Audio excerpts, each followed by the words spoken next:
आपको लगता है कि सनातन के लिए ये एक तरह का पिछले कुछ सालों में एक स्वर्णिम सफर है और ये एक तरह से पुनः स्थापना और पुनः प्रतिज्ञा का भी समय है सनातन के लिए? आप बिल्कुल ठीक कह रही हैं। भारत में एक स्वर्णिम युग आया है, सांस्कृतिक चेतना के उत्थान का युग है। मैं ऐसा कह सकता हूँ ये मानवीय मूल्यों के प्रसार का युग है। ये भारतीय आध्यात्मिक आभा प्रभा और भारतीय जो दिव्य मूल्य हैं, भारत के जो नैतिक मूल्य हैं, उनके सर्वत्र प्रसार का युग है। हम देख सकते हैं कि किस ढंग से केदारनाथ में एक बहुत अद्भुत उद्धार देखा जा रहा है। बद्रीनाथ में भी काशी कॉरिडोर के माध्यम से, और महाकाल लोक हो अथवा भगवान शंकराचार्य का एक भव्य विग्रह का स्थापन हो ओंकारेश्वर में, इन सबको इस रूप में देखा जाना चाहिए कि भारत में अब आध्यात्मिक चेतना का विकास हो रहा है। ये आध्यात्मिक अंगड़ाई है, और जब भारत का अध्यात्म जगता है तो विश्व बंधुत्व के भाव जगेंगे। सर्वे भवन्तु सुखिनः जैसी दिव्यताओं का प्रसार होगा। आत्मवत् सर्वभूतेषु, इसका अर्थ सब जगह एक ही आत्मा है। हम पूरे विश्व को कुटुंब मानने वाले प्राणी, सभी की हित की चिंता करने वाले प्राणी। आत्मवत् सर्वभूतेषु के साथ साथ आत्मन प्रतिकूलानि परेशान न समाचरेत, इसका अर्थ ये है कि हम वैसा न करें अन्य के साथ जो हमें अच्छा नहीं लगता। तो ये जो एक युग दिखाई दे रहा है, इस युग में दिव्यता, उच्चता, श्रेष्ठता का प्रसार हो रहा है, और आध्यात्मिक सूर्य अपनी आभा पर है और पूरे विश्व के कल्याण के संकेत हैं। जब पूरा विश्व युद्ध की ओर अनायास ही धकेल दिया गया हो, जब अस्त्र शस्त्र शस्त्र ही जैसे मानो जीवन की स्वाभाविक मांग बन गए हों, ऐसे में भारत से जो एक आध्यात्मिक स्वर जा रहा है वो पूरे विश्व के कल्याण का, विश्व बंधुत्व के भाव के विस्तार का, और मुझे लगता है मानवीय मूल्यों को शिखर तक ले जाने के ये दिव्य और सत प्रयास है। क्योंकि प्रभु श्री राम हमारी एक साझा सभ्यता का हिस्सा है, धर्म कोई भी हो, लेकिन हमारी साझा सभ्यता प्रभु श्री राम वाली सभ्यता है। आपको लगता है इसी विचार से शायद ये एक अनुरोध किया गया वीएचपी की तरफ से कि जिस दिन प्रभु श्री राम विराजे भव्य मंदिर में, उस दिन हर घर दिया जलाया जाए, हर घर उत्सव हो? क्योंकि इस अनुरोध को भी बहुत से लोग इसका एक राजनीतिक पहलू बनाकर आगे रख रहे हैं कि बाकी धर्म के लोग क्यों करें ऐसा। देखिए, अगर हम एक बार भी आह्वान कर दें कि सब अयोध्या चलो, तो आप जानते हो क्या जाएगा? गांव गांव, गली मोहल्ले में हर जगह लाखों लोग, सड़कें कहाँ होंगी इतनी? तो ये तो एक अच्छा आह्वान है कि अपने घर द्वार देहरी पर भगवान के मंदिर में हम दीप जलाएं। बल्कि ये भी आह्वान किया गया है कि जो स्थानीय मंदिर हैं उस समय 12 बजे भोर से लेकर 12 बजे तक मंदिर में बैठे वहाँ भजन कीर्तन करें, तो सत्संग करें, स्वाध्याय करें और दिया जलाएं। तो ये तो एक बड़ा, मुझे लगता है कि इससे बड़ा और क्या उदाहरण होगा कि हिंदू समाज को ये प्रेरणा दी जा रही है कि वो घर में बैठें और देहरी द्वार दीप जलाएं, मंदिर में बैठें, सत्संग करें अथवा महापुरुषों का सत्संग सुने। तो ये इससे बड़ा संयम का उपदेश क्या हो सकता है? ये भी तो कहा जा सकता था गली गली निकल पड़ो और विजय यात्राएं निकालो।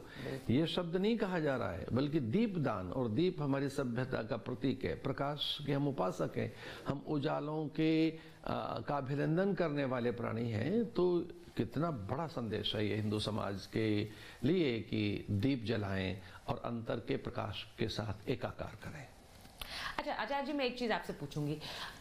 जो विपक्षी पार्टियां हैं उनका कहना है कि राम मंदिर की प्राण प्रतिष्ठा 2024 के चुनावों से जुड़ी हुई है और बीजेपी इसका चुनावी फायदा उठा रही है। आपको लगता है कि राम मंदिर का एक मुद्दा ऐसा है जिससे चुनावी फायदा किसी पार्टी को मिलेगा और वो 2024 में हो सकता है? राजनेताओं के पास सिवाय चुनाव के और कोई विचार होता ही नहीं है, और वो जब कभी देखते हैं तो किसी एक ही दृष्टि से देखते हैं। राम सर्वव्यापी सत्ता है, राम मंदिर का चुनाव से कोई लेना देना नहीं है। पूरे देश में बड़ी व्याकुलता और आतुरता से प्रतीक्षा है कि राम अब क्यों नहीं प्रतिष्ठित हो रहे हैं, और इस प्रकार की ये व्याकुलता कितनी चरम पर थी हिंदू समाज की व्याकुलता।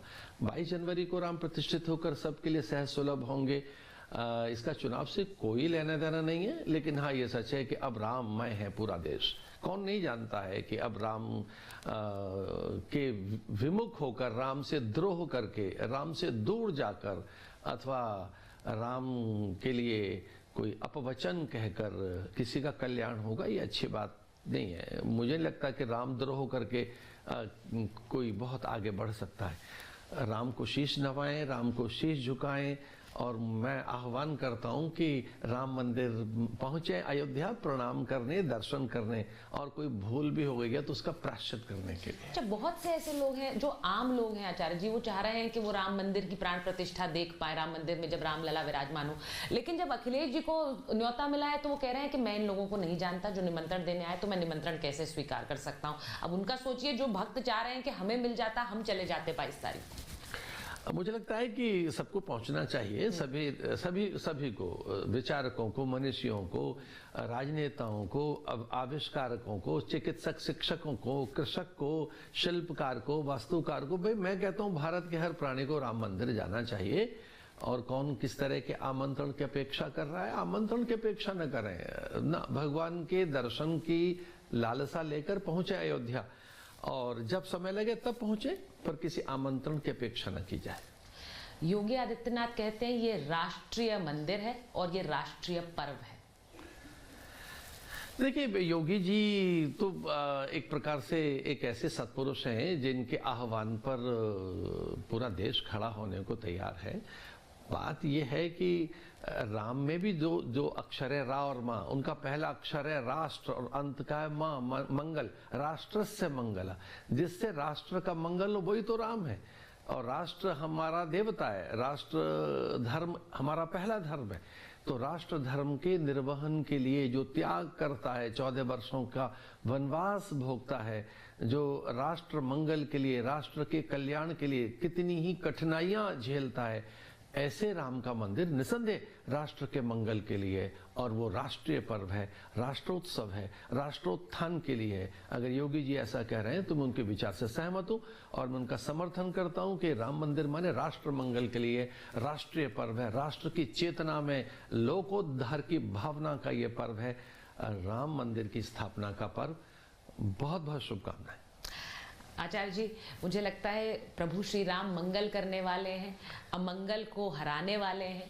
और जब हम प्रभु श्री राम के इस भव्य मंदिर की बात करते हैं, प्राण प्रतिष्ठा की बात करते हैं, तो सबके लिए उसी मंगल का आशीर्वाद करते हुए आपसे बहुत बहुत धन्यवाद इस साक्षात्कार के लिए। धन्यवाद, बहुत बहुत धन्यवाद।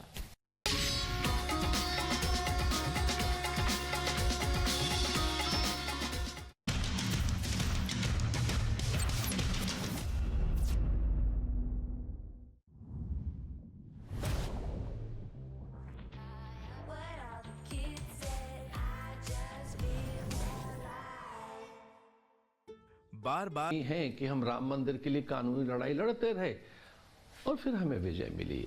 हम बड़े हर्षित हैं, प्रहर्षित हैं। आचार्य जी, प्रभु श्री राम हमारी चेतना है, हमारी आस्था है, पर प्रभु श्री राम और राम मंदिर का जो एक मुद्दा रहा वो हमेशा राजनीति से घिरा भी रहा है। अब बहुत से लोग आज के समय में ये कह रहे हैं कि इस राम मंदिर का राजनीतिकरण किया जा रहा है, इसको एक एजेंडा की तरह चलाया जा रहा है। मैं आपसे पूछूंगी, आपको लगता है कि प्रभु श्री राम की आस्था और इस भव्य राम मंदिर के लिए जिस तरह से एक त्योहार मनाया जा रहा है, इसमें आप कोई राजनीति देखते हैं क्या? देखिए, राम भारतीय संस्कृति की चेतना है, वो कालजयी स्वर है, सनातन स्वर है, वह मुक्ति मंत्र है, वह प्रणाम है, अभिनंदन है। भोर में प्रत्येक भोर में भारत की गांव की भोर आप उनका प्रभात देखें भारत का, तो वहाँ राम, जय राम जी की जय, जय राम। तो राम तो एक वो चेतना है जो हमारे मनमानस में है, हमारी संपूर्ण अभिव्यक्ति का आधार ही राम है। ऐसे में कोई राजनीति नहीं है। जो लोग ऐसा कर रहे हैं वो बड़े असुरक्षित हैं, उनके अस्तित्व पर कोई प्रश्न होगा, अथवा तो विवाद और वितंडा करके ही कुछ लोग चर्चाओं में रहते हैं। ये